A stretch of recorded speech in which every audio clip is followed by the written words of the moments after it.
That's going to be, we're done mid-October.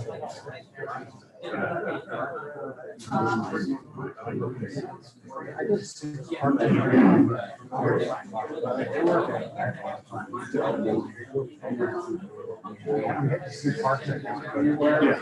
I thought, well, yeah. Yeah,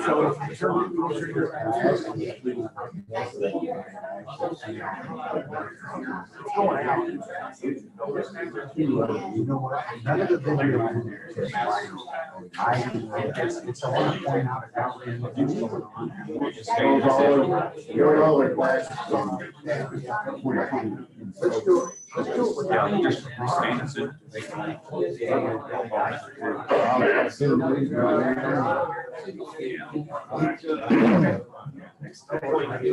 Stay with us and technical difficulties, so bear with us.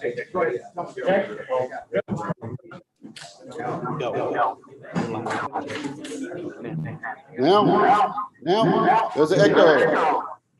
Echo. I am.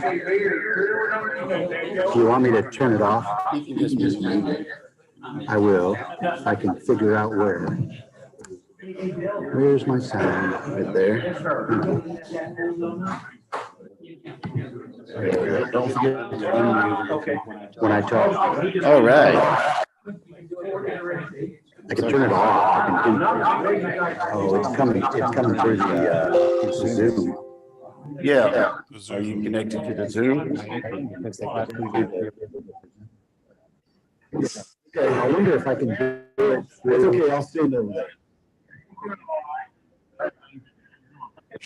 All right, let's get this thing rolling. Let the secretary know that we're going to start at 9:33. We got a good presentation for today. Is this mic just okay? How about now? All right. Randy needs to mute his I'm standing away from that. So, all right, we're going to start off with visitors. Who's visiting? Echo. Echo. What's your name and where you from? I'll throw in echo.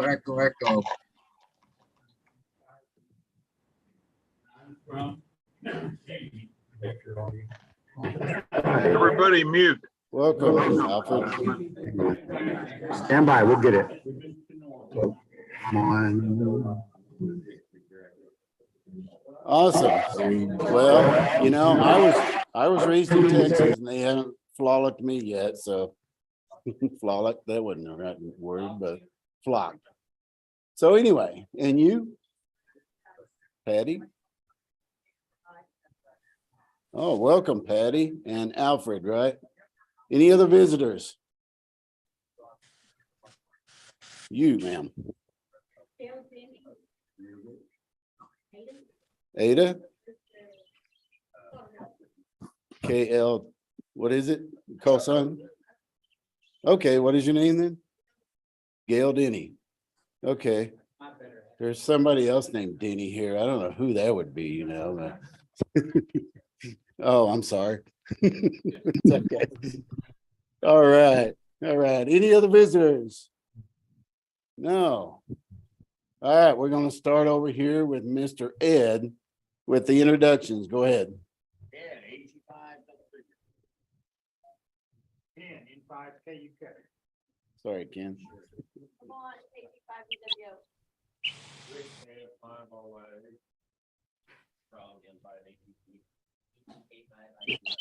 All right. There you go. Okay, 6 AAA. Did 5 KFI NQE. 10 KA5 HFE. 10 KEWTE. 3 KC5 FBZ. good to see you, Fred. Bill, KE5N. Rogers, KF5UZA. Larry, W5LHG. Bing, November India 5 Golf. Jeff, 85 CKK. David, KI5 and QMS.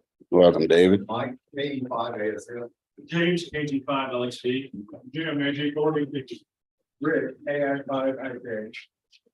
James, 85 LUR. All right. Denny, WA6 DKD. Amy, KD5 DTD. Dwayne, AF5 KD. Chris, K5, JZN. Mark, N5AZQ. Mark, N5HZR. N0LD, Randy. And I just saw you walk in there. How you doing, Hal? Hal and Hal's better half. All right, I can't see who's on Zoom. Hang on just a second. All right, now I got the Zoom up. So we got Mike HXT. We got Steve Matlock, BYV. My eyes are not that good. Lee Greenwood, Greenleaf, I'm sorry. And oh, who's this UWY that's got that Canadian call sign in there? I do. Grief. Pick one and choose. Good morning. Good morning, Sam. And then we got Kent, K3NT. We've got Marcus, N5ZY, we got W5IFN. Welcome, Harold. Excuse me. We got Larry, WHLG. He's there here. So, and Randy Wing. Michelle Valentine, welcome. And we got Al, Mr. Al, AE5L, and our secretary, Chris, who's incognito over here. All right. Well, at this time, I'm going to, did I miss anybody? This is Once. Bob Nope. K3NT. All right. I'm going to hand this over to our vice president and let's get on with the training.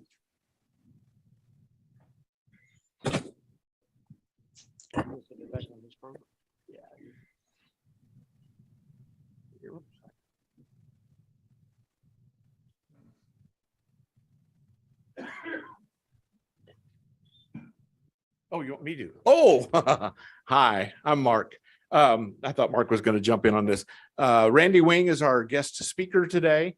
He's I gave him a bunch of titles just now, and he said, no, don't make you kiss his ring. But he is a nationally awarded VHF contester, and he did a presentation for us a couple of years ago. And he said, yeah, I do a little bit on a VHF on a car. And I don't know, how many radios do you have in that car? More than 5 or 6. 5 or 6 with beams and loops and vertical loops, horizontal loops, in the background loops. The man knows VHF up and down the band. I think he's going to talk 10 gig, aren't you?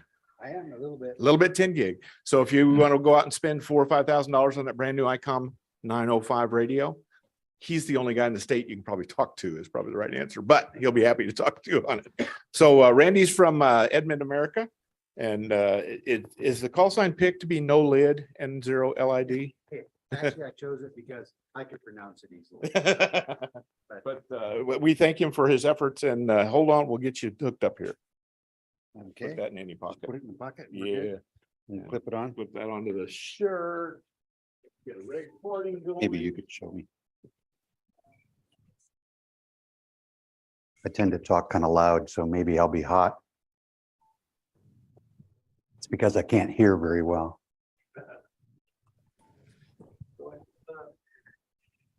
Well, I was here about 4 years ago and I presented some VHF. So if you remember that and you think I'm going to give the same presentation, well, you might be a little bit. I might steal some things over again.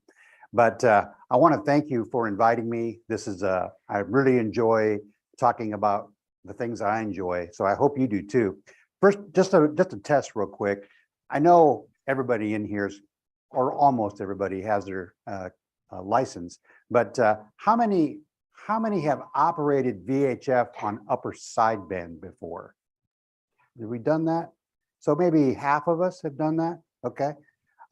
So you can do a lot on FM, and you know that already, but I want to encourage you to, if you got a little bit of extra money, try getting an upper sideband radio. And there's expensive ones, there's used and expensive ones, but you get that little bit of window into upper sideband and things get really interesting.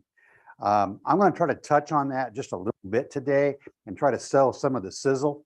I did do marketing for a couple of years, and so I tend to lapse into things like that. But I want to, in fact, Mark has asked me to represent this part of the hobby to the Oklahoman people. So when I first got here, there was very few VHF contesters. There was a few people on the air and during contests. And I'll be honest, if you go out and hunt for people on 2 meters and above randomly, you're probably going to be disappointed. So what you want to do is kind of gear up for a contest. And there's one today at 1 o'clock it starts and it ends on Sunday night at 10 p.m. So if you've got upper sideband capability on 2 meters and haven't tried it before, or 6 meters, it's going to be a great 6 meter voice and digital weekend too. September is always wonderful. Give that a try. And now, enough of that precursor stuff. Let's get into it a little bit. If you're wondering, well, I can't talk very far on 2 meters, I can just talk local. Well, you'd probably be mostly right if you're talking FM. You can talk long distance FM as well, but it's not as many people are on it. But if you get on 144/200 on 2 meters, this is during a contest. It was a September of last year, and I was located on top of Mount Scott, which has got some natural advantages, but about most of that blob there was actually occurred on a hilltop in southern Kansas. So you got to be looking for these, and I've got some tools in here to help you know when this is happening on the air, and then you can get out there and do it. Well, you're saying, well, Randy, I'm not insane like you are. I don't have this stuff, right? I can't do it. No, you're wrong. Look at this car. You all got a car that looks like this. They all look like that now, right? But you see this? He stuck a 6 meter vertical off to the side, and on that side, he's got a 2 meter vertical. But when you put them on the side of your vehicle, guess what? They're horizontal. And horizontal is where the action is for 144/200 and other VHF bands. We made contacts all the way to North Carolina that day, and it was probably one of the best openings I've experienced during a contest before. Like anything, if you've been out fishing, if you catch a fish and then you don't catch one for an hour, but then you catch another one, it's still fun, right? You're still having fun. So sometimes it's like that. Sometimes you don't. So I got very bored trying to get other people excited about ham radio and VHF. So I said, why don't I do it a little bit different? Why don't I bring people with me? So this vehicle actually can house 3 people comfortably inside of it. This one here, he does 2 on that one. So I just wanted to tell you, this is possible. This doesn't happen every day. You in the summertime is the best chance for this to happen, but it can happen any time of the year. So let me get into this. Do you need a lot of money? Well, you need a radio that does upper sideband. I've got an old FT100 that I use, and I gave it to my brother-in-law, Nick, in his car. And I owed him for some other stuff he'd done for me. And I gave him that, but he's had a remarkable amount of success doing this. So the first time you go out, I didn't want somebody to have to count on getting long distance skip or counting on 6 meter digital or 6 meter voice, because sometimes you can go in an entire contest and you only get local people on 6 meters. So if you're mobile, you go around looking for them. If you're here in Norman and you're trying to talk to somebody on 6 meters and 6 meters isn't open, you're going to talk to everybody else in this room and probably nobody else. That can be fun too. You still get points for that, but it's fun when it opens up. So what I'm trying to say is you need these minimum things if you're going to go mobile. If you're in your house, if you have these things, you're really good too. We're going to talk about fixed operations. Band openings happen all the time, but how often? I'll get to that. VHF contests happen occasionally, but how often? Well, I'll get to that. January, June, September, all have VHF contests in them. I usually take the time in between to plan my next contest. And to have a successful VHF contest, you need to plan just a little bit ahead, and I'll get into that too. But we're here not to just talk about VHF contesting today. We're going to talk about, what is VHF? Does everybody know what VHF is? I'm going to skip over that part. VHF is 6 meters and above. And I'm going to say, where can you take this? And most of you probably already know these facts here, but this is, if you're going to get into VHF, these are the frequencies that you'll probably learn and frequent. Everybody kind of ignores 1 1/4 meters, 222 and 902. And we found radios, an Alinco radio that does both of them on FM. So we talk to each other on those via that way. I've got an old radio that does upper sideband, and that's predominantly the way the big contesters go. But if you want to get started cheap, $250, and you've got a radio that does some odd bands, and you can say, I'm on that frequency. I'm going to skip. Yeah, everybody knows higher is better for VHF, right? So I do want to show you a picture, and I just thought this was a cool picture, so I used it. But if you're down here on this island in a moat in England, and you want to talk over there, on 70 centimeters, because 70 centimeters is really absorbed into trees, if you didn't know it, you might have a little bit of difficulty with that. But you climb up here on that little balcony up there, and you hold your FM radio up there, you'll talk 30, 40 miles with it. So similarly, if you've got an antenna and you can only get it 10 feet up in your yard, don't bother. You're probably going to be more frustrated than you are happy with that. But if you can get it above at least the house, that'll help a lot. And you get it above a tree, now you're talking. Things get really interesting. And I did see that K3NT was on here, and Marcus is on here, N5ZY. I have used some of Marcus's charts in this a little bit later, and K3NT has been a constant contributor and supporter and a fellow operator during our contest. So I wanted to acknowledge them on the air. All right. So we're going to take today, I'm going to give you a little bit of an introduction to satellites, meteor scatter, EME, VHF POTA, and VHF contesting. And I'm going to do all that. Can somebody give me a warning about 5 after or so I don't go past? But I'm going to try to do these fast enough that you understand what's going on. How many people in here have operated satellites before? A few. Okay, good. So if you think that's too hard, it's not as hard as you think. Even with a simple non-duplex FM radio and a handheld antenna, you can work satellites. You'll probably need somebody that's done it before to help you. And if you ever need somebody, those people that just raise their hands, those are good candidates. I'll be glad to help you. I could spend an entire session talking about satellite contacts and contacts, and you probably already had somebody talk satellite contacts. All right. Oh God. I wish I was more of an expert. I actually had about a 25-foot antenna when I lived in Kansas. You ever been to Kansas? Flat, right? And I didn't have any trees, so I could not have to go up very high, and I could work satellites, and I had so much fun with it. And I just got done buying a new device that was going to put me on the satellites.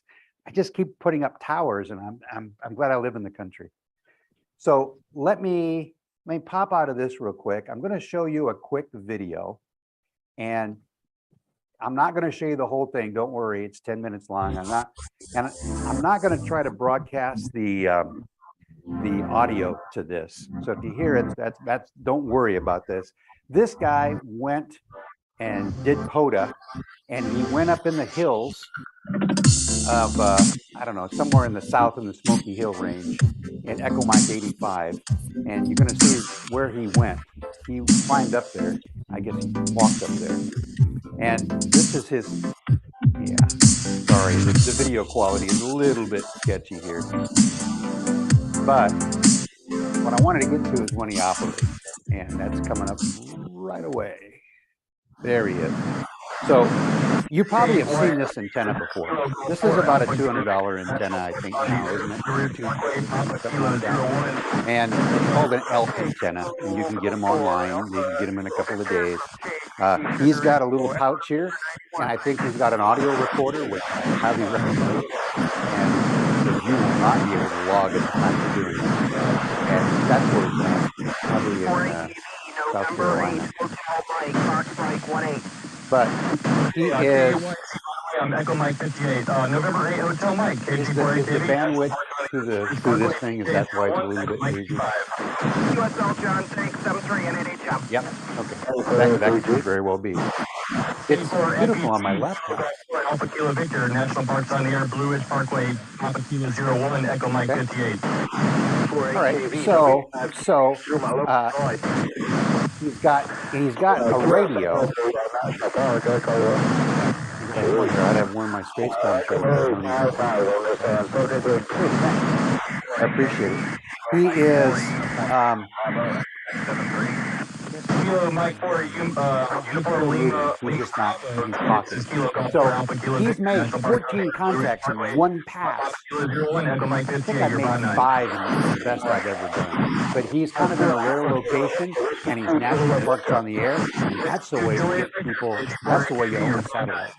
So I think he was clever in doing that to have a lot more fun that way. So also, you can do it with 2 radios, one send, one receive, and that way you can constantly hear. And then you can hear something I love, and that is hearing your voice come down on the show. There's a moment that you'll just go, oh,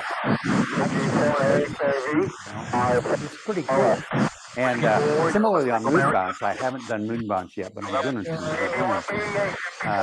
When you hear your not the voice, but your signal going back off the moon again, it's a magic moment. You know that you're really doing what you're trying to do. So that's enough of that. I'm not going to go any deeper on that video because I just wanted to touch on the excitement of that. And today, thank you very much. It is definitely. So I just want to touch on this. The first time you use satellites to make ham radio contact, it's like The video is still running. Off the repeater, right? There's a lot of joy there. It's the same thing when you do a satellite. The video is still running. Like, oh my gosh, I did that. Wow, I want to do it more. And what do I need to buy to do it? So the best thing to do is to have a demo sometime and give you a chance to talk on the satellite. It'll be extremely slow getting started the first few times. We can't hear you for the video. I used to take my daughter out and I'd have her log. She's a better logger than I am. She can get words and numbers better than I am. She's a ham, but she loves doing that, supporting me doing that. So if you've got a wife or a husband or a neighbor, because if you go out in your driveway and you start pointing an antenna in the air, your neighbors are going to come out and talk to you. They're going to think WK, KB1 BVH. you got to get used to that as a ham. I killed it. TV, Whiskey 4, Delta Tango Alpha. Whiskey 4, Delta Tango Alpha, Kilo Golf 4, Alpha Kilo Victor. All we hear is the video.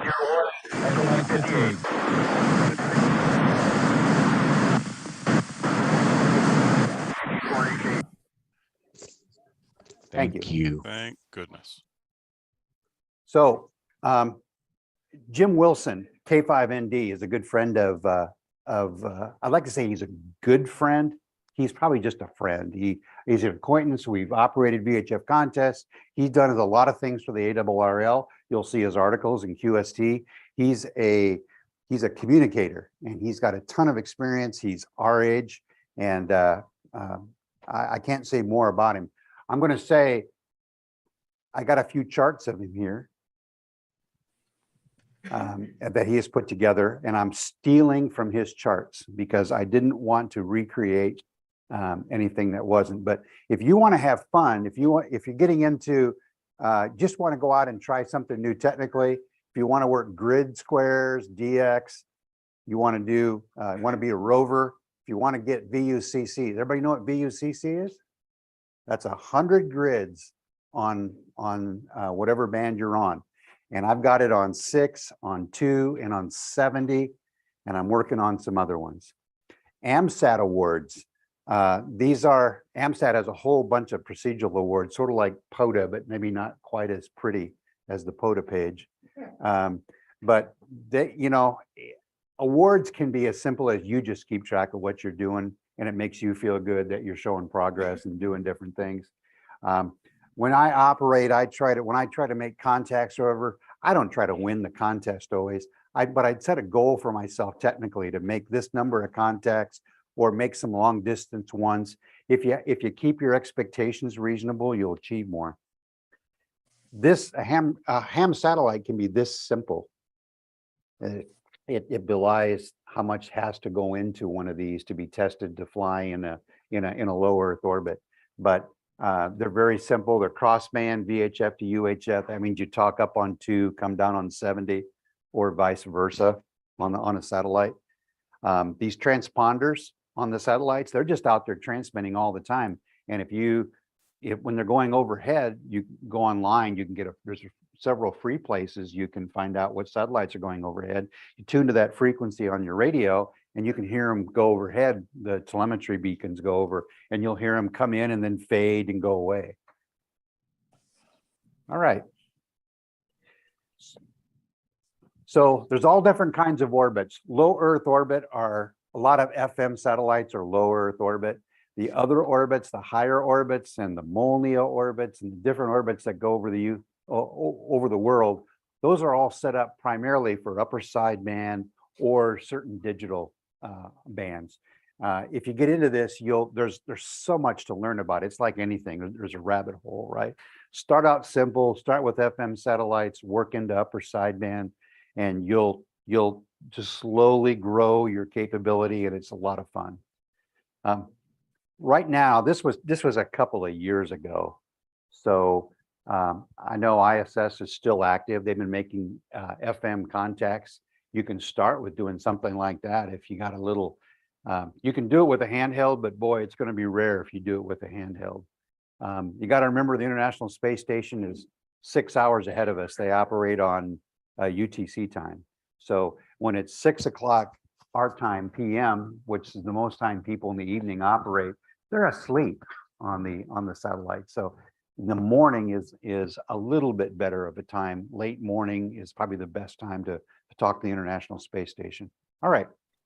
I don't want to spend all my time on this, but there's a ton of information here if you want it. I imagine we're going to put this on the server and everybody can get more detail out of it if you'd like.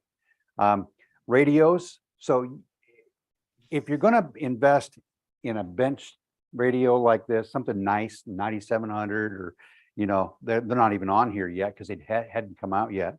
But if you do that, you will be very impressed with how many different things you can do with them. So start out cheap. You can get upper sideband, lower sideband radios on 2 meter and 70 centimeter used at Hamfest. I won't sell mine to you because I'm using them, but in fact, I try to get there early to make sure that I can get them. One of the things you'll see, everybody's probably seen an 817 before. They're a little QRP HF rig, but they got 2 meter and 70 centimeter and 6 meter on them. Those are like gold, right? An FT817 and then now the ND. The ND is the one you really want. Now I'll never get an ND at AMFest, but they are that ND has very stable signals, and when you're operating and the satellite's coming at you, you ever heard a semi come at you? It starts out higher in pitch and it goes by and it goes lower in pitch, right? It goes here as it goes by you. I'll talk about tornado signs later, but Doppler is like that. So when you're adjusting, you have to do that manually while you're pointing your antenna, and it's challenging. Okay, I don't recommend it. I don't recommend it more than once or twice just to know how difficult it is. But then the thing to do is to automate it, and that's where the cost gets into this. So there's no doubt in my mind that you can get started for around $1,000 in satellites. It goes up from there pretty quick. All right. So these are a typical antenna setup. Notice they're all vertically polarized. You'll see a lot of satellites are both horizontal and vertically polarized. That means you'll see crosses like this on them. That means that you can work them no matter what attitude the satellite's in. And if you notice that the guy holding the handheld antenna, he's turning it. That means he's turning it so that he can check the polarization and max out the signal to the ground. Software is out there to help you predict where satellites are going to be going overhead. There's phone apps that do that. And I just bought this little Hummer here. It's called a self-contained antenna tracker. Thought that was a clever acronym for satellite tracker. But this hooks into like a 9700, an Icon 9700. It'll hook into your computer and it'll hook into your rotator. And then you can automate things. So the radio sits there and it's doing the Doppler for you, it's doing the satellite tracking for you. All you got to do is talk. Okay, it may not be quite that easy, but it's pretty close. So I'll be talking about this in the future if I come back and do satellites. Yeah, okay. So meteor scatter. Has anybody ever heard of meteor ping? Okay, good. So on 6 meters is where you're going to hear this most, but you can hear it on 2 meters as well. I'm not going to show the video because I think it takes up more time than we probably have today. But it is out there. I'm going to load it up on the server and you'll be able to go look at it. But if you've used WSJTX, that's where you're probably the best place to learn how to do meteor scatter. It's simple. You just start it up, and I'll probably have a picture of it. I hope I added a picture. I didn't.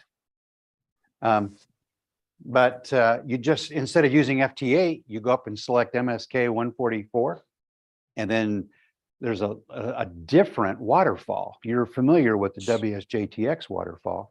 This waterfall has it's listening, and then if there's a ping going on, if there's a meteor come in, it'll have a little spike in the signal. And in that little spike, your radio, your computer is sending out a lot of information. It's like a highly compressed data stream over and over and over of your call sign and grid square. And then as a meteor happens and the propagation happens, you can decode that on your screen. So it can take 20 minutes. It can take a couple passes. It can just take seconds, or it can take minutes and minutes and minutes.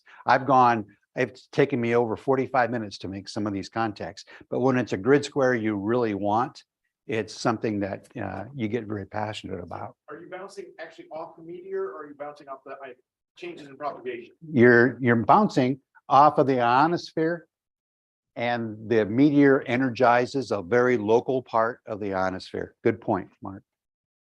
Turns out it's actually used. Yeah. It's used commercially. Trucks will ping off these meteors because on any day there's meteors. Every day there's tons of meteoritic dust that comes into our atmosphere. The ones that work the best are like a grain of sand sized. And it's just amazing how much propagation it'll give you. But you got to have the right software, and you got to, the good thing is this is really easy. Anybody that's done WSJTX can do this, I guarantee it. So to know during meteor showers, and these are the times around there. This is so clear on my laptop. I'm sorry, guys, it's kind of blurry. But you can go out and there's a website, you'll have this presentation. But during these times, there's an extra good chance of having real good burns on it. Now, I'll warn you, you should have, I use a loop on 6 meters and I do meteors, okay? So a loop on 6 meters, one of the things I want to tell you, you can get them for a couple $100 online. Does anybody have a loop on 6? Okay. These are wonderful things, wonderful things. I've worked over 300 grids so far off of a loop on 6 meters. Now, if you've got 3-element 6 meter beam, I've got a 7-element 6 meter beam ready to go on top of my tower. I'm so pumped. But that may 5, yeah, good. That way, that will help you, but you'll be surprised. Lower gain gives you a better visibility. It gives you a wider path to the sky. So usually you aim it east because that's where the meteors are coming over about midnight. Meteor skip best runs from midnight to noon, not noon to midnight. You can still do them on other times of the day, but that's the best time. All right. I'm gonna move on to make sure we get through everything. Now, EME, there is a video out there, and I'm not going to do it unless we got time at the end. But it is it's the same thing as satellite. You're just bouncing off the moon. That's the simple way to describe it. In the video, which I think we will see, you got a 12-foot, 70-centimeter antenna, 100 watts. He made his own PVC mount for the antenna, and he made his first contact.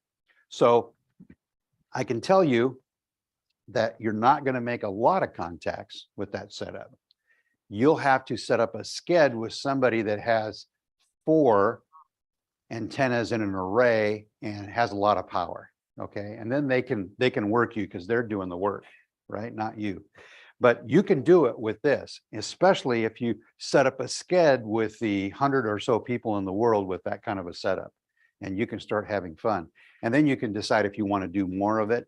But you're going to need power, and you're going to need at least that antenna in the upper left hand to start really getting serious about it, because then you can work people like that, right? People with a portable setup. There's a guy in Idaho, KL7, anybody knows VHF? Okay, there's a guy there that does portable de-expeditioning on 6 meters. And he has like a 30-foot antenna on a mount that he takes on a trip, breaks it all down, puts it back together, runs 1,500 watts out to it. And he sits there. Yeah, I wouldn't want to be close to it. I don't want to touch it, that's for sure. But he'll aim it at the moon manually. And then he'll bounce off the moon and make contacts with people with it. And he's passionate. So you can go with a 30-foot long plus boom and do it that way. I've got a 22-foot boom on 70 centimeters, and I haven't bothered to try this yet. If you automate things, your rotator's got to be accurate to a 1/2 degree, because the moon is a 1/2 degree wide. So I'm telling you, you can do this. It isn't easy, okay? And if you say I made a moon bounce contact, has anybody made a moon bounce contact? Yes, sir. Tell me, how long did it take you to do that? I was at several hams houses in that had the equipment, had a 32-foot parabolic, and it was there.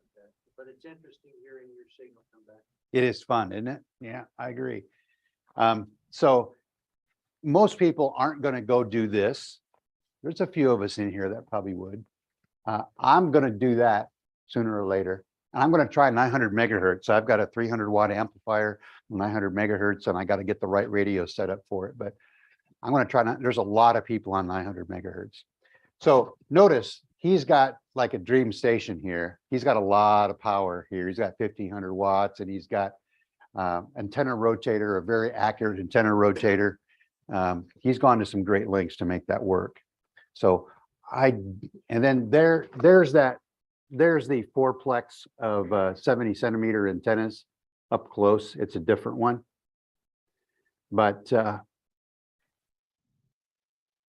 you've got to, when you put these up, you have to make sure that your altitude, your azimuth point, that you're pointing azimuth right, and that your elevation rotator is zeroed in on an extremely level. If you get a windstorm, it's probably going to knock it out of alignment. You got to be a little bit cautious about how you do that. I'm not trying to tell you not to try this. I'm just trying to tell you it's a challenge. And when you do, it's very rewarding. I want to get to Marcus's presentation here. So Marcus has a great website. Marcus Sutliff, N5ZY, has very active in the EARS club, and he's online today. So Marcus, I didn't put your entire website on here, but what I did is I stole your pictures, and he has he likes to call this his jousting car.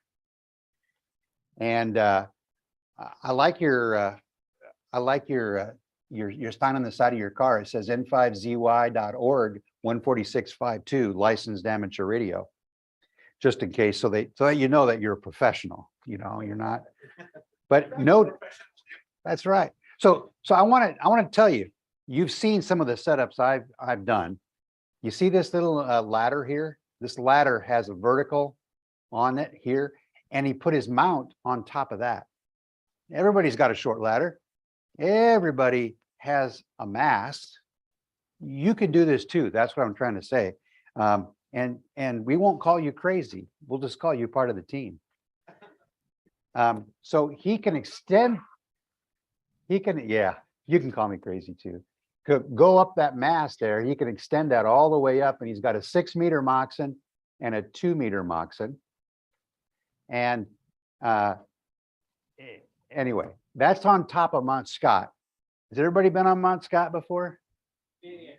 Did you make any VHF contacts on your 2-meter radio when you're up there? Marcus, is that a great place or what? You can't talk? Okay, perfect. Yeah, it's awesome up there. Okay. So inside the Rover, man, I wish this was clearer, but he's got a really nice radio here. I suspect this is a 7610 radio down here, and he's got his Bio-Eno pack out here, and he wants more Bio-Enos, and he got into the different, you know, the gates, the power gating and stuff like that. And that's something I haven't done, but I'd like to do. Notice he took the tried and true pool noodle method of picking your coax out your window. Get a pool noodle, cut it in half, cut a slot in it, put it up over your frame and then over your window, and you can go out your window. Guaranteed to leak in a storm. So, but it's better than drilling a hole in your car. I have one of my friends who drills holes in his car, and I'm not that kind of guy. So he used these frequencies, and they're pretty normal VHF frequencies. And I really liked his construction details, and he's got a lot of how he did this online. So if this is something you want to go POTA VHF, this is a cool way to do it. I'm going to tell you, I know you're reading the rules. That's fine. Go ahead and read them. But there's one more rule that I think you take into account, and that is you need to publish where you're going to all your friends, to all the people, because you want to make some contacts when you're up there. And if you're in a random day of the week and you go up on the mountain, nobody's going to be listening for you. But I got a VHF database that's 400 people thick of everybody that has VHF capability within 500 miles of here. So I am willing to share that with you under a couple of conditions, and that is a lot of people have given me their telephone numbers off there, and I'm unwilling to share the phone numbers, but I'll share the email addresses and latitudes and longitudes and things like that. But I'd be glad to share that with you if somebody else wants to do that. And Marcus, I know I think I've shared that database with you, and if I haven't, I will in the future. But if you got down to number 4, and number 3 is the most important one. You can kill someone. Don't do that. I've got 13,000 miles in my Rover, and the only time I had an antenna come off was in the wintertime when there was a 40-mile-an-hour gust, and I wasn't ready for it.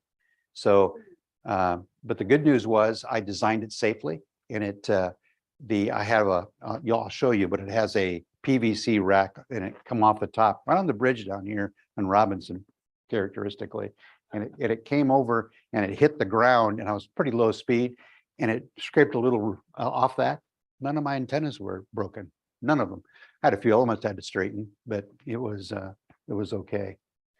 Do not drink and drive, because using it as a jousting rod may seem like a great idea. Do not have 2 horizontal masts, as they could resemble blasters and invite Imperial stormtroopers to attack.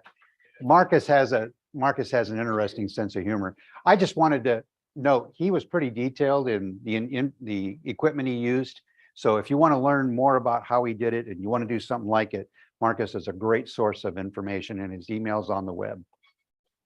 All right, now this is the part I'm only going to talk 5 more minutes, And I want to show you that one video. Grid squares are boy, this is awful.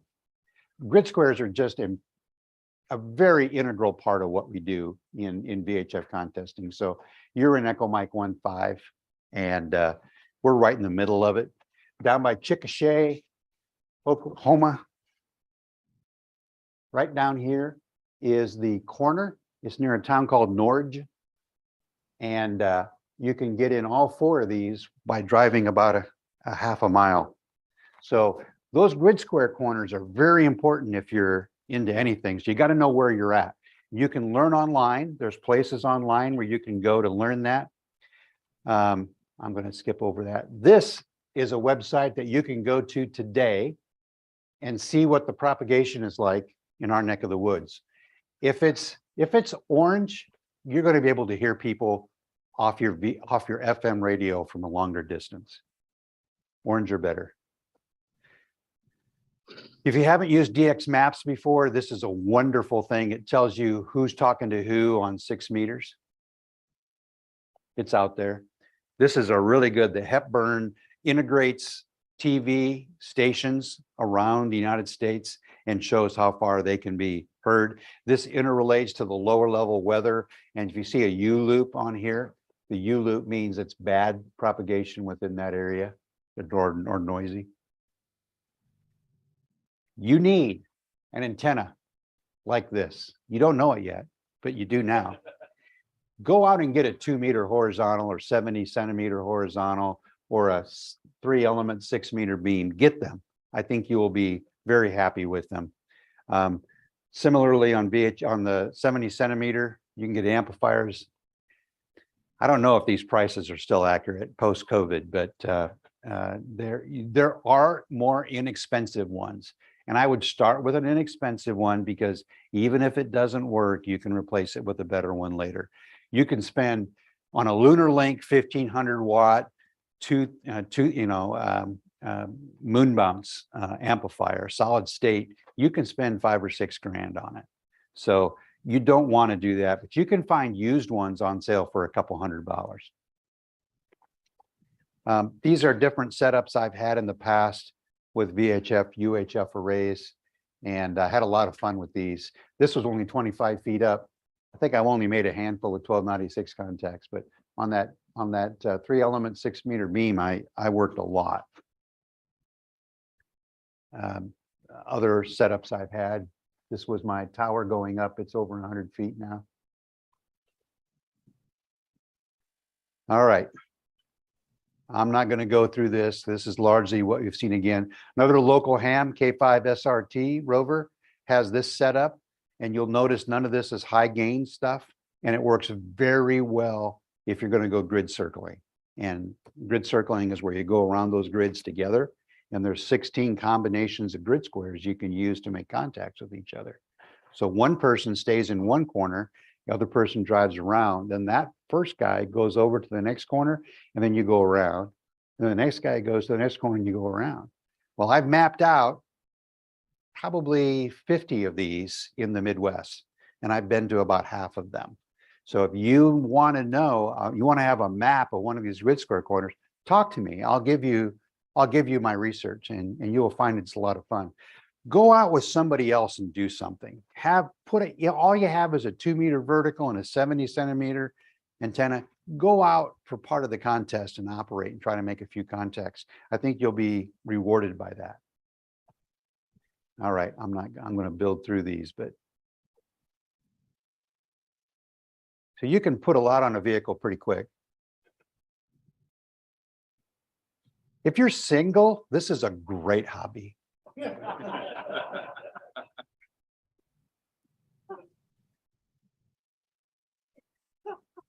So this is my setup, and if you ask why am I climbing on top of my vehicle, because I have to, but I chosen this vehicle intentionally because it has a pretty strong roof, and I have wood that goes across to help.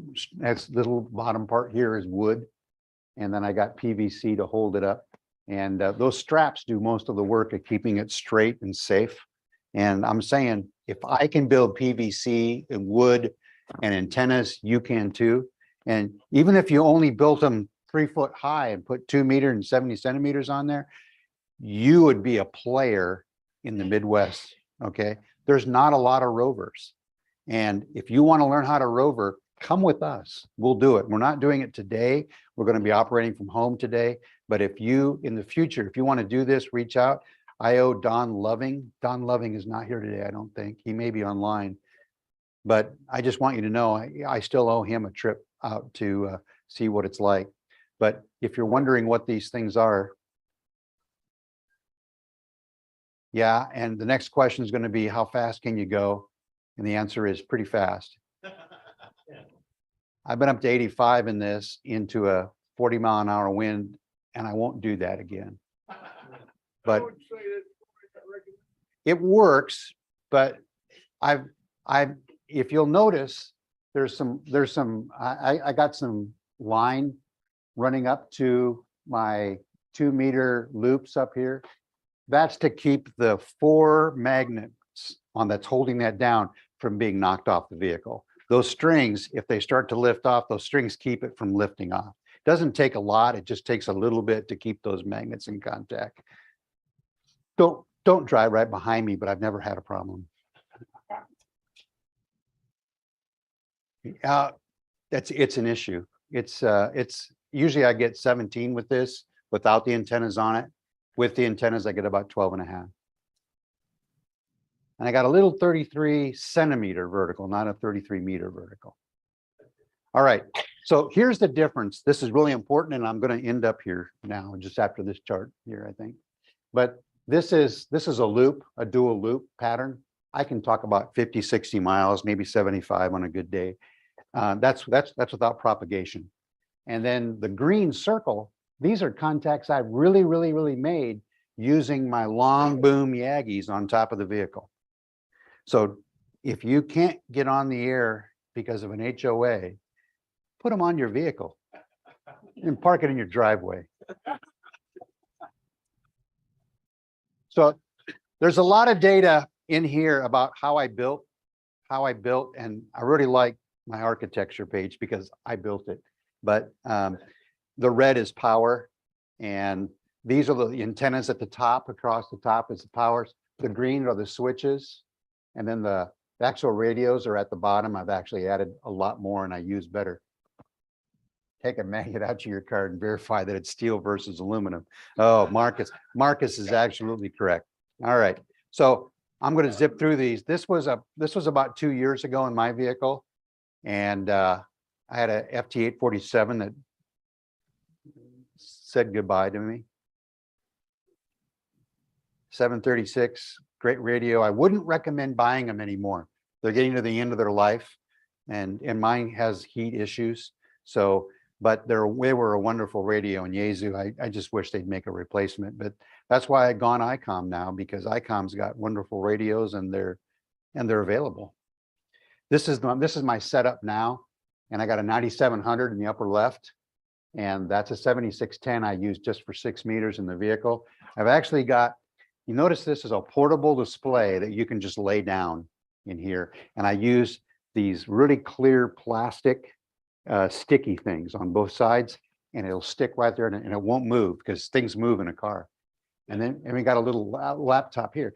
Here, what you can't see, there's a laptop in a hanger over the top of the chair, and it has a laptop in it and a keyboard. So we do 6 meters on one and 2 meter digital on the other one. And this is really important. Transmit at the same time, because then you won't interfere with yourself. Okay.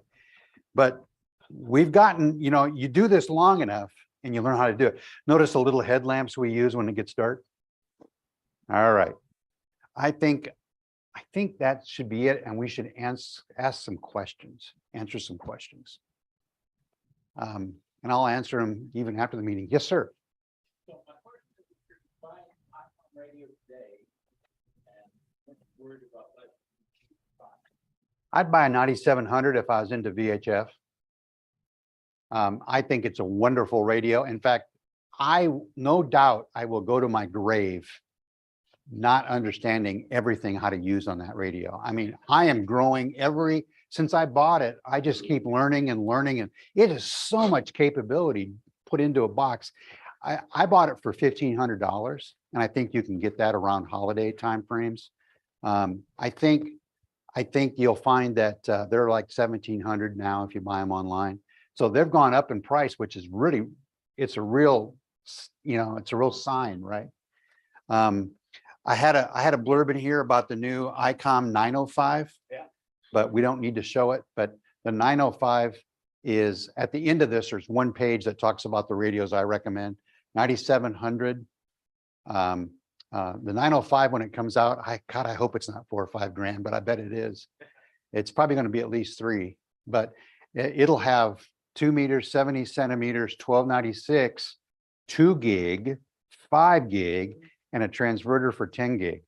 And when you get to that big, your coax needs to be this big, right, to get the signal down. But what they did was, yes, they got a new thing called R-Line, and they put the transmitter up at the tower, and then it receives to that, and then they send it over the Ethernet down to your radio, and they got a shielded Ethernet that goes to your radio. So that's going to set a new bar, and we're getting ready now. All the, a couple of us had contest records for VHF distance, and not distance, a number of contact score, that kind of thing. Nowadays, you are going to find that those are all going to be broken with the advent of that radio, because now people are going to be easily able to do microwave. Any other questions? Yes, sir. Oh, yes. Thank you for saying that. I had it on the architecture chart, but there's a voltage up converter I recommend, N8FJK, something like that. But it's in my presentation. So if you want to look at it, or I can, if you talk to me afterwards, but it's a little up converter. And if you ever used a Kenwood radio and you transmit it and your radio turned off and turned back on again, they need voltage, right? But you run a 20-foot power cable from your battery in my Suburban to the back seat, I got voltage loss just from the fact that I don't use, 6-gauge wire to the back because I can't afford it. So I use 12-gauge wire, and then I boost the volume up. The way Marcus overcame that in his setup is he put the Bioenno battery right next to his radio, right? But then you got to buy Bioenno radios, and they're expensive. I mean, Bioenno batteries, and they're expensive. So I recommend, MFJ has one. Okay, the N8FJK one, I think, has one that's 40 amp. Highly recommend that. I can put 2 radios if I don't use them at the same time on it, which I don't because I have blown fuses. But I have 3 of those. I have 3 40 amps, and they're about $200 a piece, but they make operating so much easier. I don't have problems with power, but I run 3 wires from the battery because those wires will actually get warm, at 40 amps power running through them. Good question. Anything else? So you don't need all that extra stuff if all you're going to do is 2 meter and 70 centimeter. That's my point. Start out with something simple. Try it during a contest. Get on the air. Put a 2 meter beam up with a Radio Shack rotator, one of those cheap TV rotators you can get for. I got one used at the Hamfest a couple of months ago for $75, and they're about $150. But $150 rotator, $200 antenna, and you'll be talking to the world on 2 meters. And that's where most of the action's at. All right. Any other questions? Yes, sir. What's the hilltop in Kansas? So do you know where Arc City is? Yeah, that's a good question. I could do a whole presentation just on that. I map out high spots everywhere I go. By the way, an overpass on a freeway is a high spot in Oklahoma, right? Same in Kansas, right? So there's actually, they cut a 4-lane highway east of Arc City, called, I think it's on 160, and they cut it through a hill. And on each side of it, there's a little hill, and there was a cow pasture access road up on top of that hill, and it was beautiful, and that helps a lot. right? Water towers. You go into a town, the water tower is usually at the highest spot in town.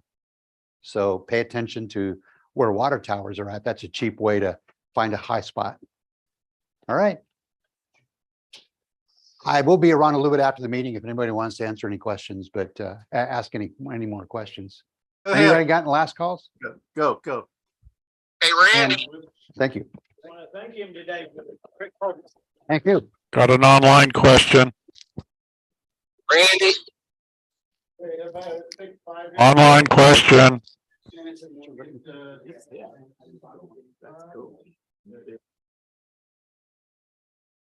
Try again, Ross. Hey, Randy. K5 SRT.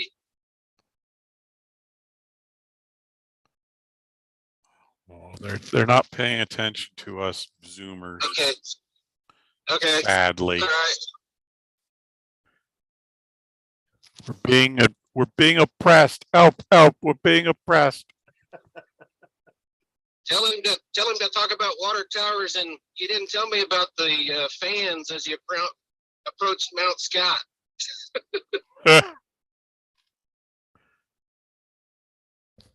Windmills, I guess. Yeah. Yeah, they're kind of noisy. Yeah, that's about right.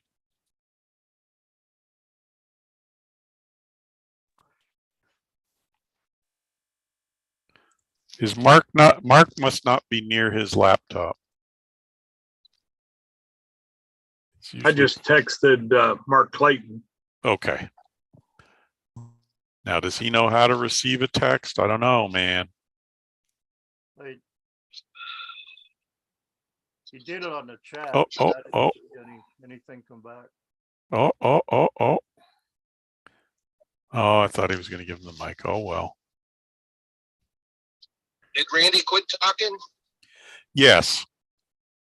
Okay. Yeah. If you don't have your video on, yeah, he has stepped off the stage.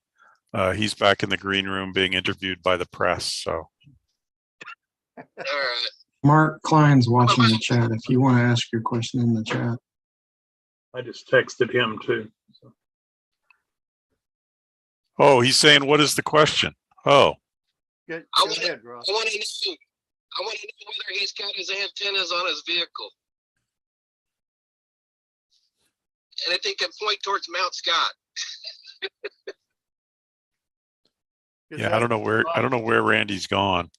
Yeah, I think he is. Probably at stage right there, but. Man, these power lines look low. Yeah. I hope I fit. Yeah, so you guys know what's going on. This is Bob K5 K3NT, and I actually have Ross on the iPhone here, and I'm holding it up to. Oh, okay. And he's in the vehicle headed up towards Mount Scott. Okay. To operate from up there today. Oh, cool. First time I've seen it.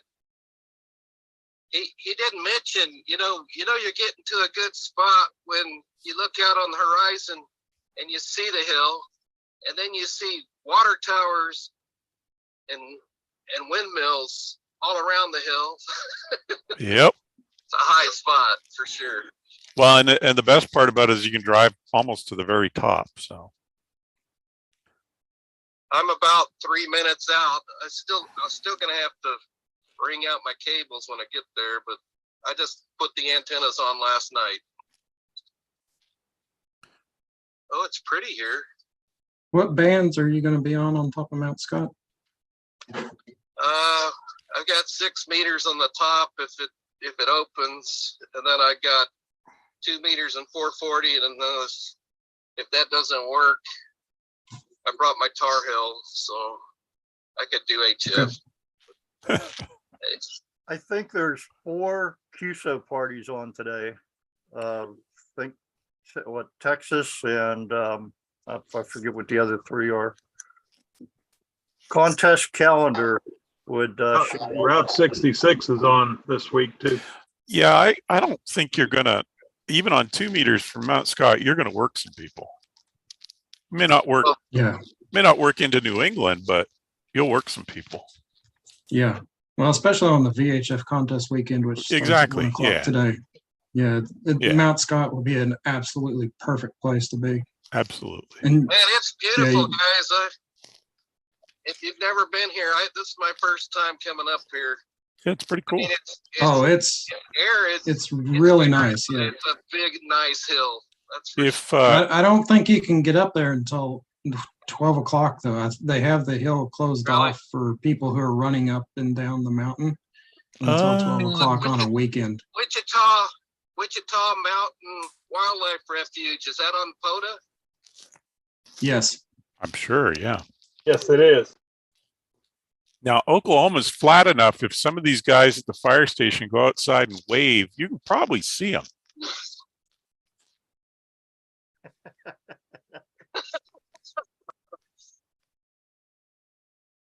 Can't, except for there's a fire blowing up one side over there. Well, that's a different kind of problem. There's some sort of lake. It's pretty nice looking. Yeah, there's several lakes Parking around lot there. if I can't get up there. There is one very large one. But you won't, Beautiful, I don't beautiful area. I go believe you're camping allowed to down. go. I go camping down there at least once or twice a year. Beautiful, beautiful place. Uh-oh, I must have dropped the pin in the wrong place. Got Lake Murray to the south. Stop here. That's what it is, Lake Murray. Couldn't I remember must the have name. dropped I must have dropped the coordinates on the wildlife refuge parking lot, which it makes sense.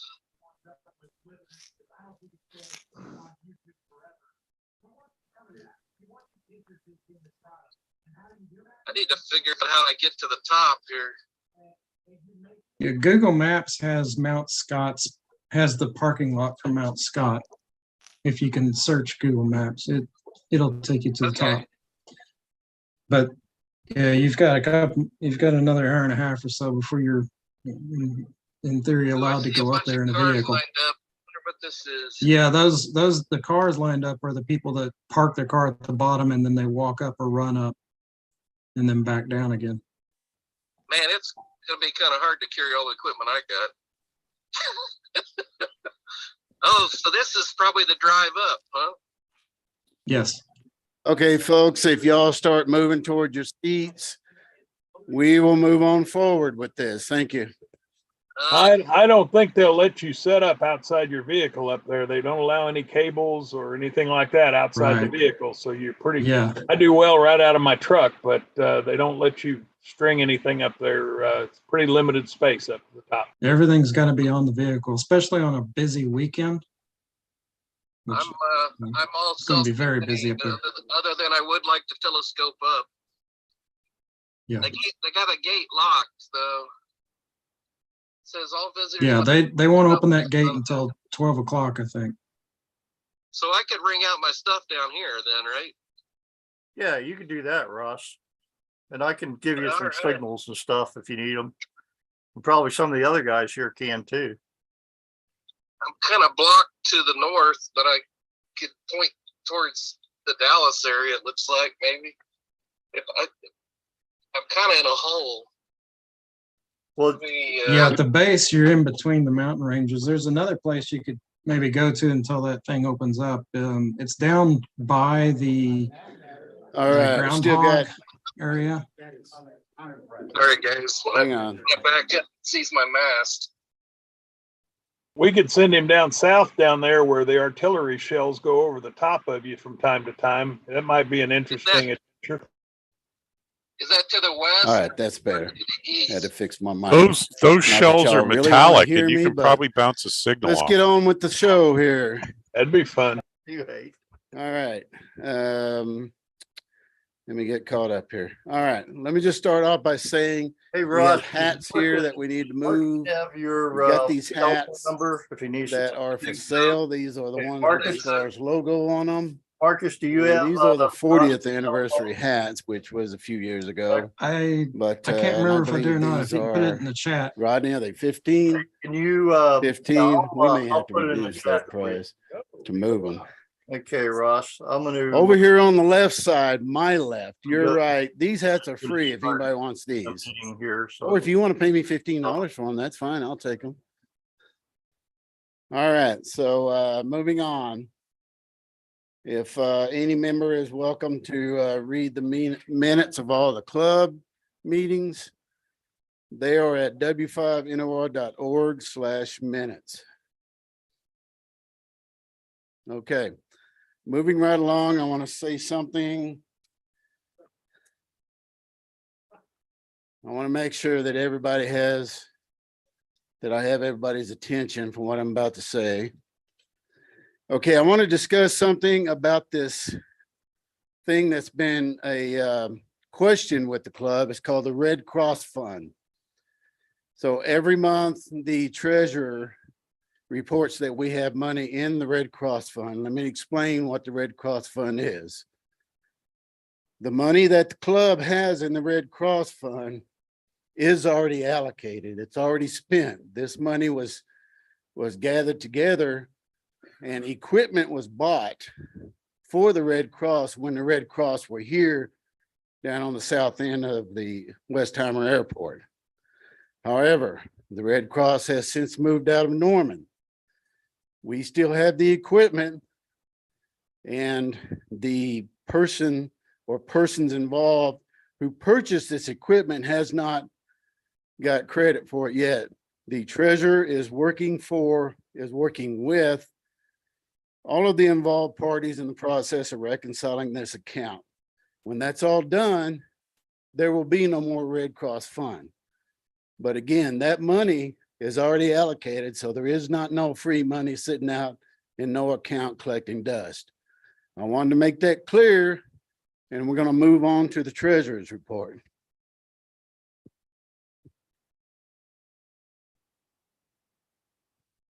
Okay.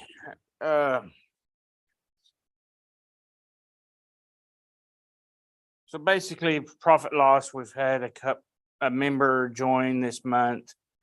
It is at the downhill end of the year, so those are going to go down.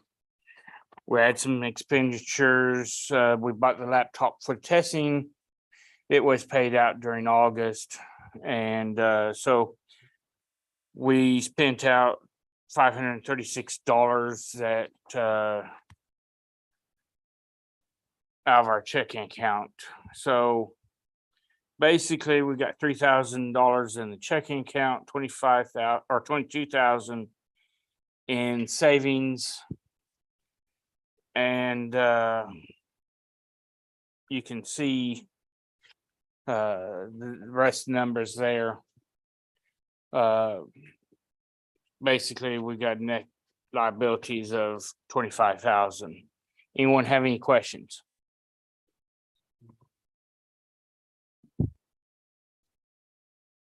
Okay. All right. Thank you, Larry. Any questions for Larry? No, it's usually a done deal. All right. Good deal. I failed to do this a minute ago, but as you'll see this flag, I call it a flag. Some people call it a feather. Some people call it a banner. Whatever you want to call it. This is our new gig for SCARS. It's got SCARS logo on it. It says amateur radio. It has got our website down at the bottom. Thank you, Bill. And this is something new. We purchased 2 of these. We purchased this out of money that you have already voted for at the beginning of the year in January as part of the Hamfest funds. And because we allocated a certain amount of money for Hamfest, we haven't spent hardly any of that. So we used some of the funds to buy these. We bought these 2. SCARS has a lot of events going on, and these will be proudly displayed at all the events to let people know what we're at. Not just Hamfest. We've got the Westheimer Airport, and you're going to hear about a whole bunch of things here a little later on that's going to happen. So I think that's a pretty good deal right there. We're also working at getting a tablecloth banner with the with that type of stuff too. So Anyway, thank you, Larry, for that treasure report. Let's go to Mr. Mark Clayton, who's going to let us know what we can look for the future. All right. Good morning. We want to thank our guest today again on what a wonderful program. We have some interesting programs today. Let's give him another round of applause for that. Great program today. We are going to try to secure him later on down the road to do satellites. But coming up for the program next month, we're going to talk about a new type of system. Some people have heard about it. It's called Arden. It's a communication system. Mr. Dwayne Angle is going to do that next month. And it'd be real interesting. You want to take notes on that type of new system, what it takes to set it up, what it takes to operate it, and how to operate it properly. So that'll be coming up next month's program. So that'll be a good one for everybody to be here for that. I'm not going to talk about a whole lot of other functions coming up. I'm going to leave that with Mark. He's got quite a list. So I'll give it back to Wayne. All right, thank you, Mr. C. Mr. Klein, you'll step over here, please, so you can be in front of the camera. Oh my, it's on pretty. Tell us what everything, we got a lot going on. We got a lot going on is exactly right. First off, if you're not getting the newsletter, go to w5nor.org/email and you can put your email in to get the newsletter. All of this good stuff was in the newsletter this week, but I have a ton of questions this morning about it, so we'll do it again. Where's Levon? Get your stuff ready, gal. I'll come that way. Cleveland County Free Fair is this weekend. David Grizzle is looking for some assistance. They have a booth over there. SCARS does not at that event. So that's this weekend. I'm going to pass it to Levon, who is a hospital. What are you calling yourself nowadays? Oklahoma Medical Reserve Corps Stress Response Team. Do I There have you to go. use this? Yeah. They're on Zoom. Oh, okay. I am Levon Anderson, KG5GWO. I'm also a volunteer with the Oklahoma Medical Reserve Corps Stress Response Team. And we recently received a grant to do trainings and stuff for free for people who do public service, like ham radio operators. And so my boss and I and one of our friends, Kathy, we developed this training. It's called Emergency Response, Initial Trauma Scene Responder training. And we're making it ham specific because, we do a lot of public works and stuff out there. And we finally got the room approved and everything is good to go for October 29th from 9 a.m. to noon. It's up at the Oklahoma City County Health Department over by Remington Park. And we got the QR code on the back to register, or we have a web link right there for you to register at. It's on SurveyMonkey, really easy to do. But there's going to be a little bit of, stop the bleed, a little bit of till help arrives, a little bit of psychological first aid, a little bit of this, a little bit of that. And we're even trying to figure out how we can work an exercise in there too. But again, it's October 29th. It's a Saturday. But OU is playing on Thursday that week. OSU is playing in Kansas that week. And it's like the week after Ardmore, the week before Enid. So shouldn't be anything too much going on that weekend, I hope. So if you have any questions, give me a holler. Thanks, Levon. That could be good. All of us that have worked those events realize we get stressed as much as the folks involved. So that'll be very, very cool. Thank you. Let's go down the list some more. Yesterday, UTC time. Route 66 on the air has started. Anybody know what that is? You can operate, you can either pick up or you can either hunt stations that are along Route 66. There's about 24 stations across the whole country. We in Oklahoma are part of Route 66 and we are allowed to transmit. So if you want to do a couple hour stint on the air, you can go to the auto patch site, OCAPA.org,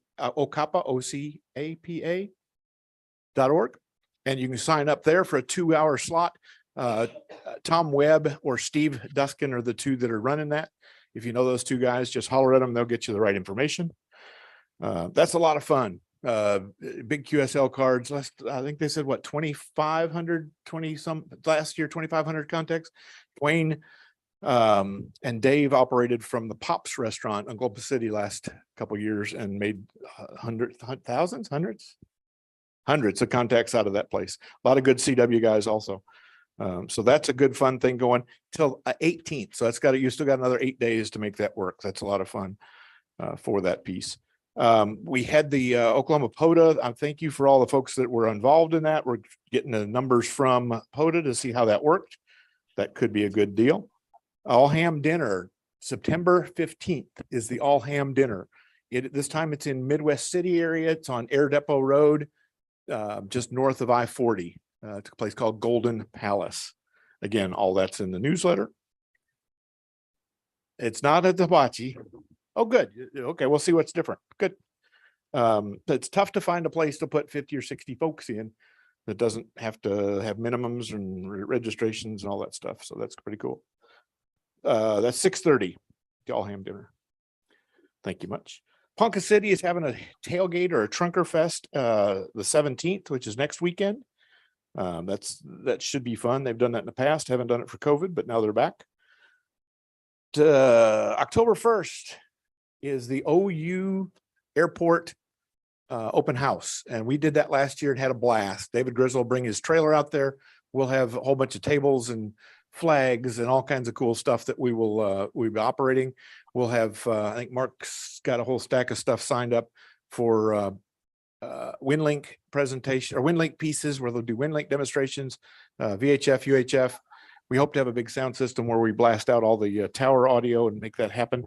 So that's the first of the month. The third of the month is the City of Norman night out at Oklahoma. What is it? It's not Fashion Mall anymore. It's Sooner Mall. I'm behind. Thank you for getting me up in my fashion. Sooner Mall out there at Main and I-35. We did that last year again with Grizzle. It was a great place. They got some really good food trucks last year. Hopefully they're going to do the same this time. We did a lot of demonstrations, got a lot of people that showed up for that one. So if you want to come out to that one, it'll be a repeat of the stuff that happens on the first. If you're new, it's a good place to see stuff in action. If you're experienced, I didn't say old, if you're experienced, it's a great place to meet people and actually do stuff out in the public. That's kind of neat. Mark talked about next meetings, Dwayne Engel's piece, fall picnic.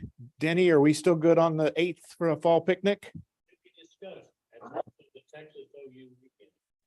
Ah, what's that?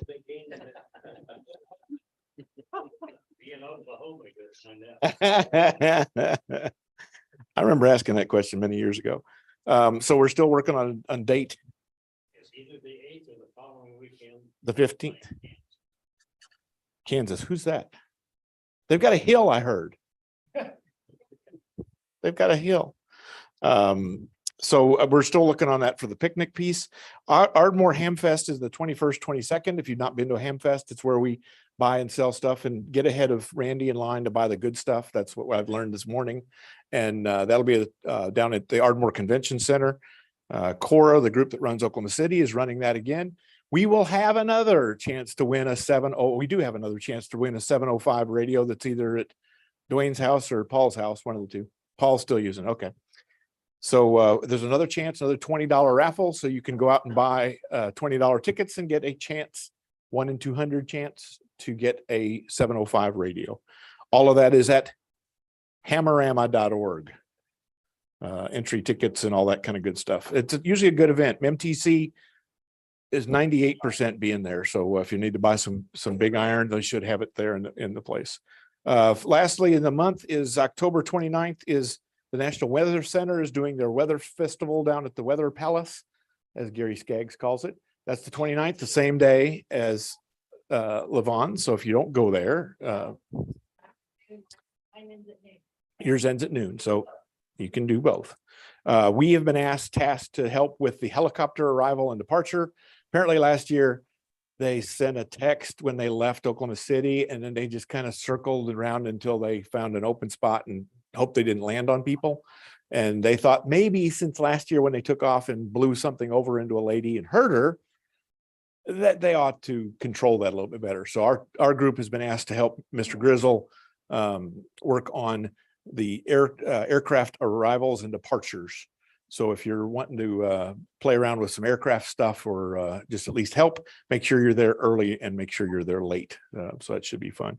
If you have vests, the reflective vests, bring those and we'll get people all signed to go so we don't get you run over by a helicopter. We're looking to do a class at the Norman Library this spring and a demonstration night where we demonstrate at the library. The librarian folks have asked us to come in and do these things, which is really cool. They figured out books are not the best way to go anymore. So they're trying to do some other technical things. So if you're wanting to get involved in teaching a class, if you're wanting to get involved in some demonstrations at the library, I'm sure we could do that more frequently than just what we've got planned in February. So that's a good enough. I'm going to quit. I'm going to be done. Wake up, sign up for the newsletter. Sign up for the newsletter, w5nor.org/email. Ardmore event is the 22nd, 21st and 22nd. October, sorry. October, sorry. Quick note, I'm gonna bring this one up.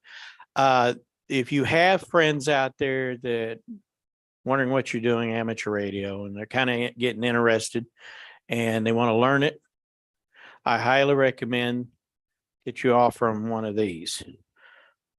Mark does these books.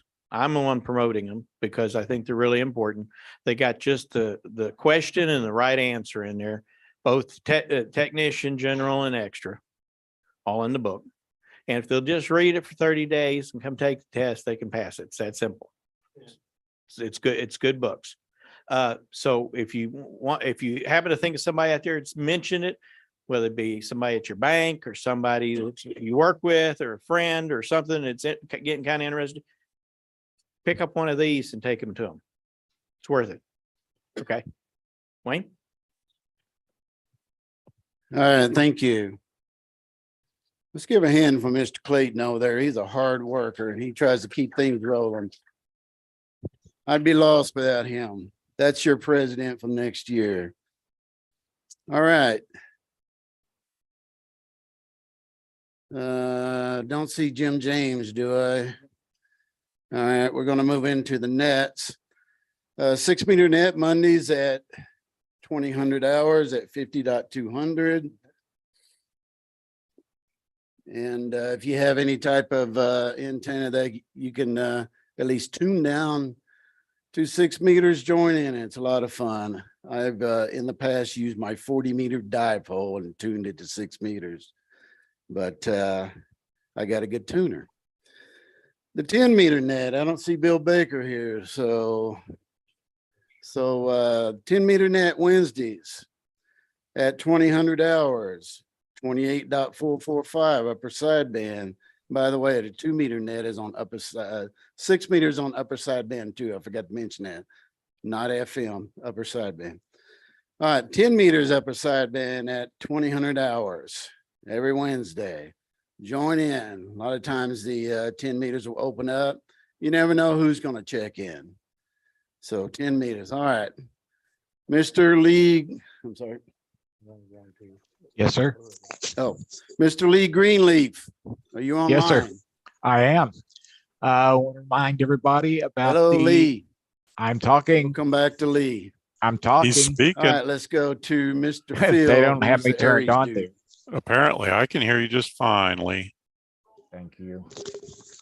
AriesNet, Tuesday evening, 2000 hours, normally on the SCARS repeater on the 06 FM. Occasionally we will do that on the UHF repeater, and once or twice we've even done it simplex, just giving everybody a exercise on doing simplex. We average about 25 check-ins. The net controllers are doing a great job.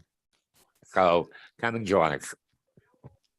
All right. We'll go to Denny, talk about the Gossip Net and the MacNet. All righty. I don't know where the microphone, there it is, way out here. All righty. The MacNet, Monday through Saturday at 9 o'clock in the morning on the 2 meter repeater. And we've been averaging close to 30 check-ins in that in the morning. So come by and visit. Tell us know what you're up to.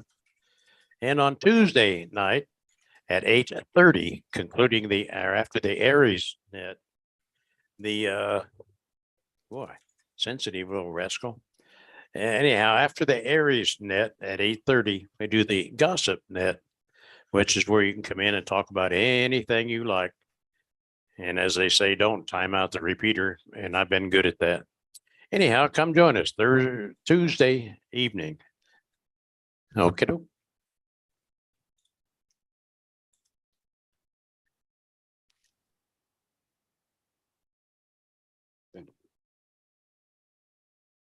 Okay.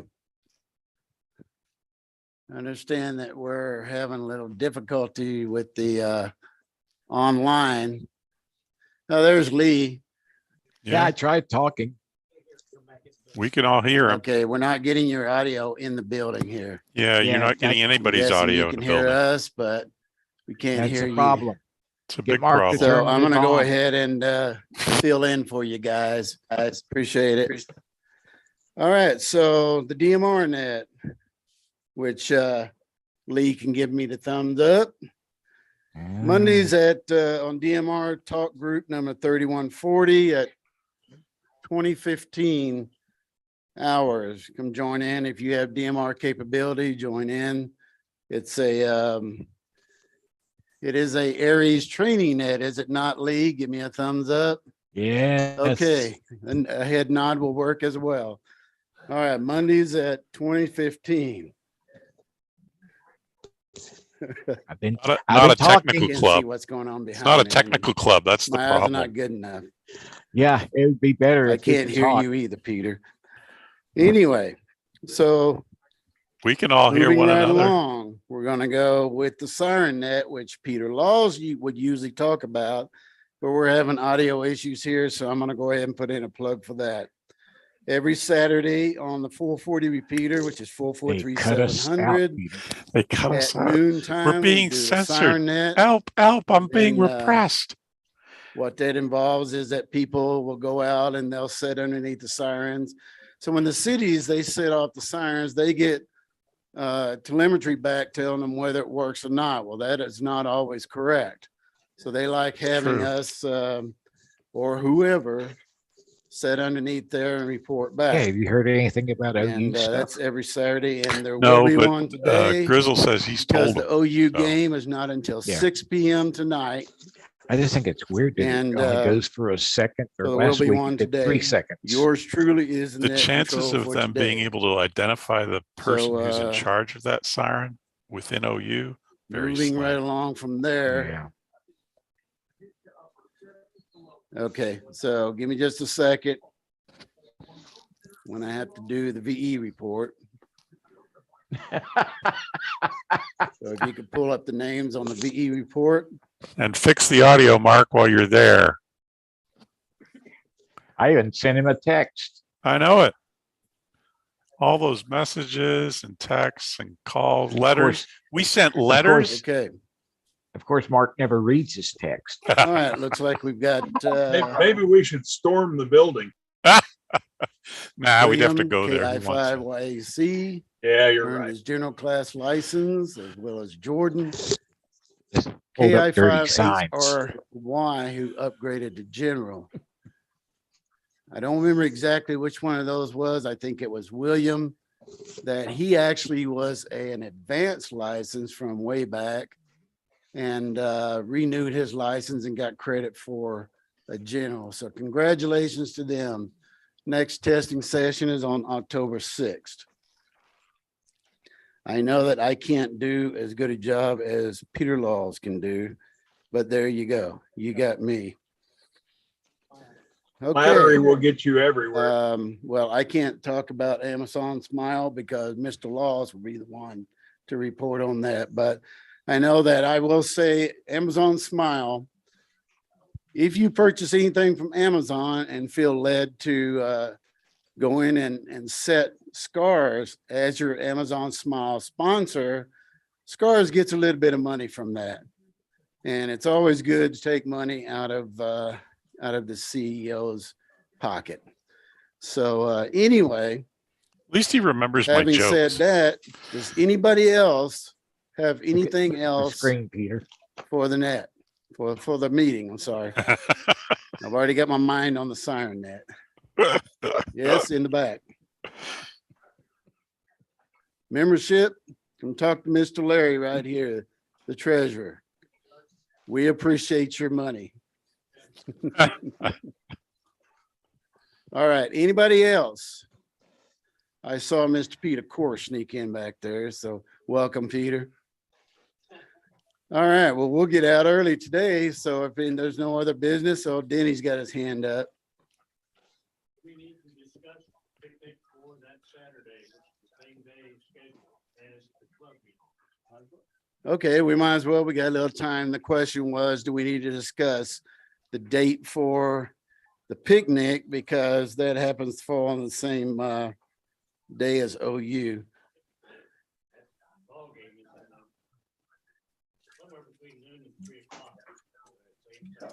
Right.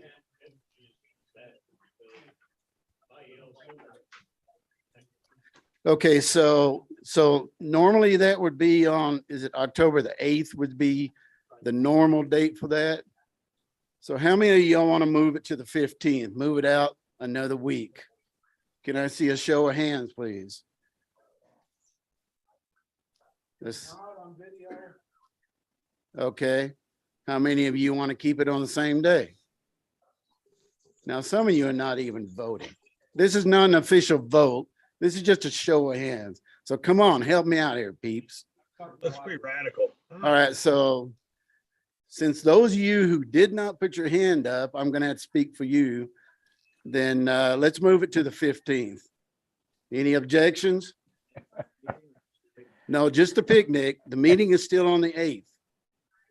We can't move the meeting just because of some OU Sooner weirdos. I'm sorry, though. Very good, Peter. I digress. It's a classic Monty Python. You can't fire me. Yes, You have it to impeach me. No, seriously though. So we're going to move to the 15th. We're going to move the. 15th is the home game. Huh? The 15th is the home game. The Texas game normally is 11 a.m., but they will not set the time yet. So ABC hadn't announced it. But the Texas game usually, and ABC's carrying again, is usually the 11 a.m. game. The next week, 15th, is Kansas at home. No time set yet because they won't set it until closer to the game time. 2 weeks before the game. Okay. There's a home game that day. What's your bet, Mr. Football Guy, on the 15th? What are they going to? So The Kansas game is not high profile, so I don't think it's going to either be early afternoon or morning game. Because honestly, with Kansas. When you say early afternoon, what are you talking about? The TV time slots around 2 o'clock. That second game. All right.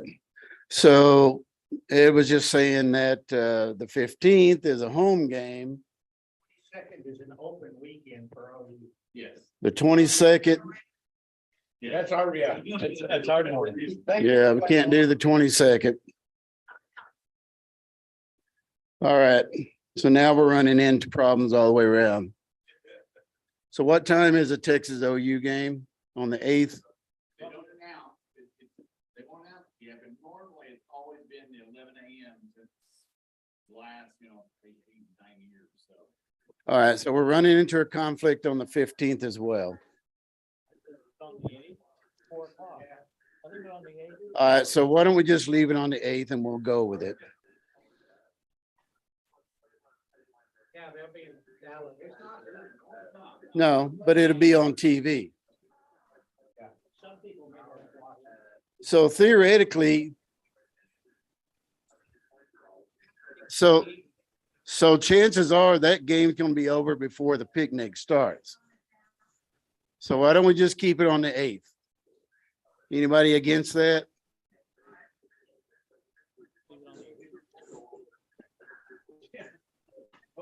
Those of you online, can I give a thumbs up or thumbs down? Okay, it's unanimous. We're keeping it on the 8th. All right. Anybody else? quickie. Mr. Dwayne Angles, the live from Okapa, has some goodies for sale. He's got a little keyer, 3D keyer, and a infed half wave kit. If you were interested in those in the past, he's got some with him today this time. Do you need something? Do I need funding for No. food? No. We're good on food. We're good. We're good. We voted on that in January. Thank you, sir. All right, anybody else? Usually 4. Food shows up at about. The food shows up at 4. We eat whenever I get it cooked. Yeah, food shows at 4. We eat whenever it's cooked. Bring a side dish if you want. You can bring a side dish.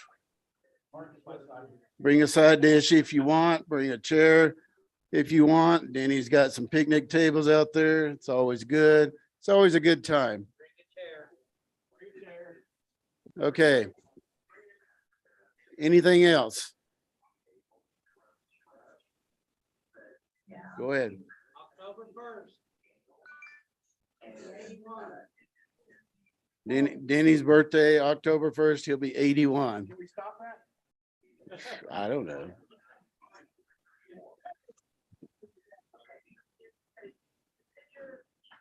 All right, we'll call this meeting adjourned at 11:11.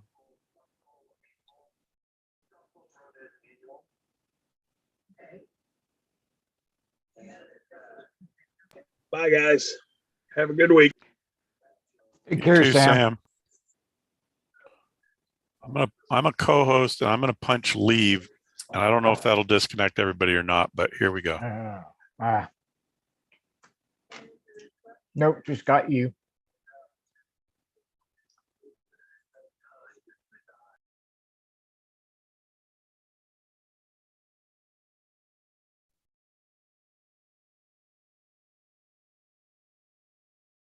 See y'all later.